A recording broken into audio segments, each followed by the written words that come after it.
ओम शांति। आज सुनते हैं प्यारे बाबा की 5 नवंबर की मुरली से दिल में छपने वाली गहराई की बातें।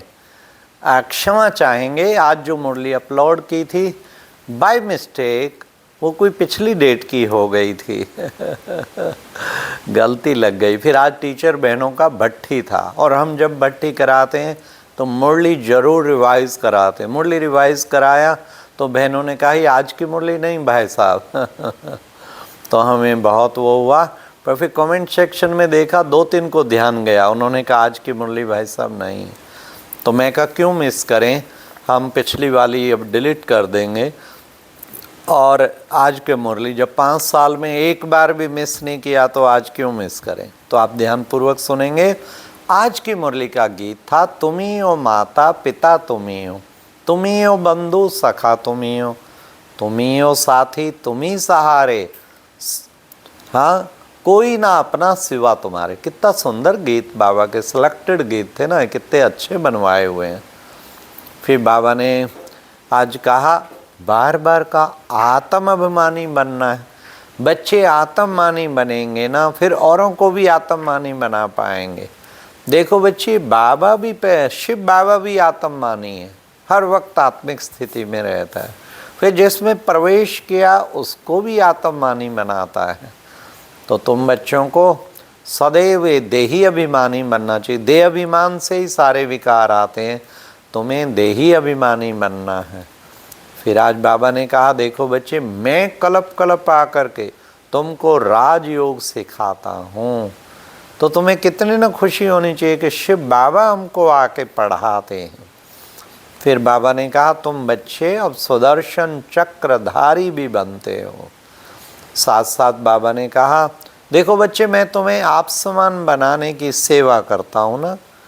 जी बाबा, आप तो हमें आप समान बना ही देते हैं। हाँ बच्चे, तुमको भी सेवा करनी है आप समान बनाने की, पर समझानी उसकी असर करेगी जो खुद अच्छी तरह से समझा होगा। हाँ, तीर उसका लगेगा जो आत्ममानी होगा और बाप की याद में रहेगा। तो इसलिए बच्चे तुम्हें अच्छी तरह से औरों को समझाना है। फिर बाबा ने कहा कि बच्चे देखो बच्चे, गाया भी जाता है ना क्या, अंत काल जो स्त्री सुमरे वैश्या जन्म वलवल उतरे। अंत काल जो शिव बाबा सुमरे, हाँ देवता जन्म वलवल उतरे अंत में किसकी याद रहती है इस पे सारा निर्भर करता है। अंत में एक शिव बाबा की याद रहे, ये है सबसे बड़ी बात। तो अंत में एक बाबा की याद रहना, इसको पूरा प्रयास करना चाहिए हमें। उसके लिए बहुत काल का अभ्यास बाबा कहते हैं। जिसका बहुत काल का अभ्यास बाबा की याद का होगा ना, उसको अंत में एक शिव बाबा की याद रहेगी। फिर आज बाबा ने कहा देखो बच्चे, कहते हैं ना दुख में सुमरण सब करें, अरे सुख में करे ना कोई। जो सुख में सुमरण करे तो दुख काहे को होए। सचमुच सतयुग त्रेता सुखधाम, उसमें कोई सुमरण नहीं करता, फिर पहुंच जाते हैं दुखधाम। और नाटक का सिस्टम ही है, दुखधाम के अंत में सब फिर बाबा को याद करते, हे भगवान हे पतित पावन आओ हमको पावन बनाओ। तो ये है सारी सुखधाम की बात। फिर बाबा ने कहा कि देखो बच्चे, इस वक्त कैसे सारी दुनिया विकारों के चंबे में आ फंसी है। तुम बच्चों को विचार सागर मंथन करना है, तब औरों को भी समझाना है।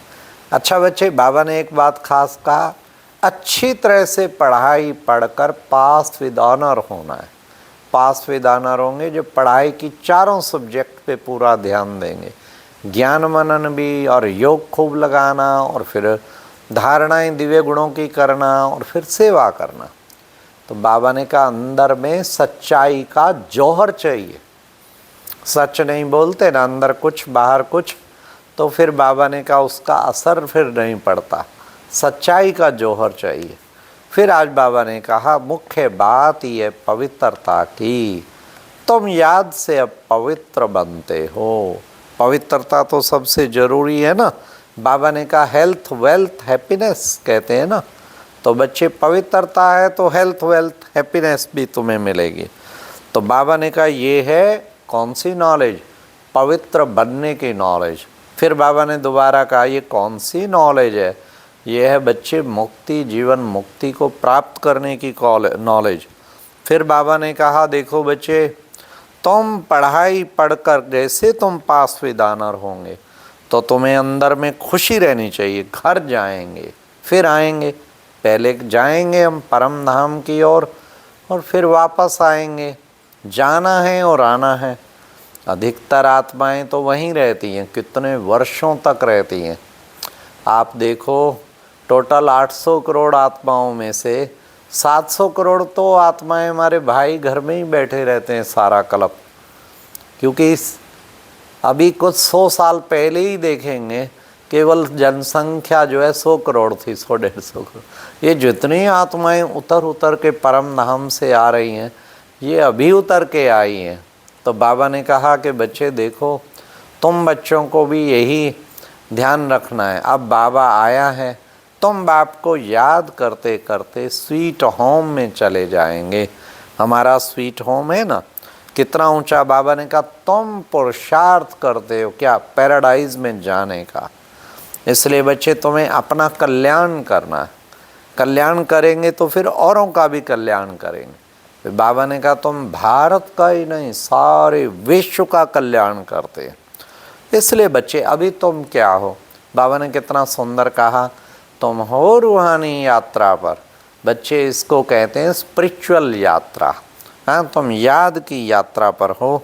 तुम्हें इस याद की यात्रा में बहुत तत्पर रहना है। खास बाबा ने हम बच्चों को जितना तत्पर रहेंगे उतना ही हम पावन बनते जाएंगे। आज बाबा ने कहा बच्चे अपने को आत्मा समझ, जब तुम बाप को याद करेंगे तो तुम्हारे विक्रम विनाश हो जाएंगे। अब बच्चे बाप हमें सारा क्या समझदार बना रहे हैं। पहले क्या बन गए थे, बेसमझ। अब बना रहे हैं बाबा हमें समझदार। तो हमें समझदार बनकर औरों को भी ये समझ देनी है। फिर बाबा ने कहा सबसे मुख्य बात है घड़ी घड़ी घड़ी घड़ी अपने को आत्मा समझना, तभी बाप की याद रहेगी ना, नहीं तो याद भी फिर भूल जाएगी।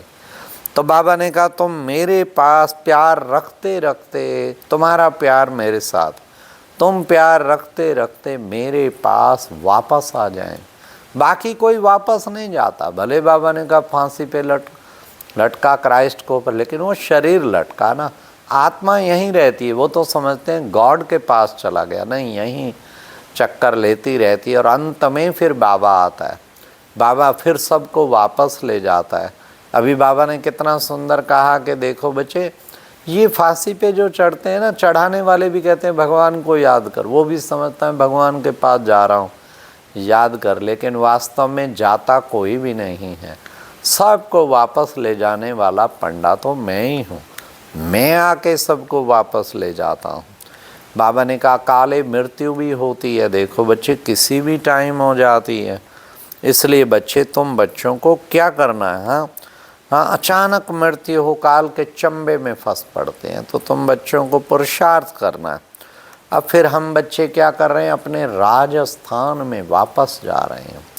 और फिर वहाँ आयु भी बड़ी होती, संपूर्ण निर्विकारी वॉइसलेस दुनिया है जहाँ एक का राज्य होता। आज बाबा ने वरदान में भी कहा, क्या कहा, शक्तिशाली सेवा द्वारा निर्बल में भी बल भरने वाले सच्चे सेवाधारी भव।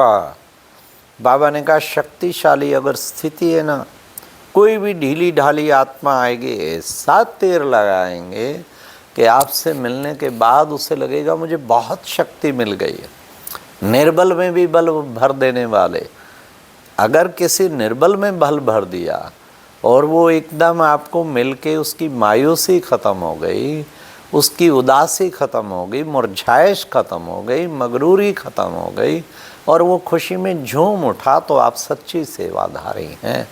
सारा दिन कार्य ये करना है, ऐसी सेवा बाबा कहते करो जब खुशी में उड़ जाएं, सब एकदम उमंग उत्साह में आ जाएं।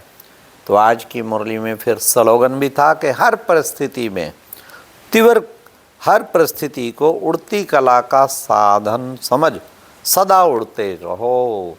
परिस्थिति, सब स्थिति नीचे और परिस्थिति ऊपर। सब स्थिति जो है सदा ऊंची रहे। तो ये बाबा ने कहा। और अव्यक्ति इशारे में भी बाबा ने कहा कोई भी बात आए, सर्विस के झंझट आए, कुछ भी आए, लेकिन क्या करो, तुम अशरीरी बन के दूसरों को भी अशरीरी बनाओ। यही विदेहीपन का अभ्यास। अच्छा, ओम शांति। ये थी आज की मुरली से दिल में छपने वाली गहराई की बातें।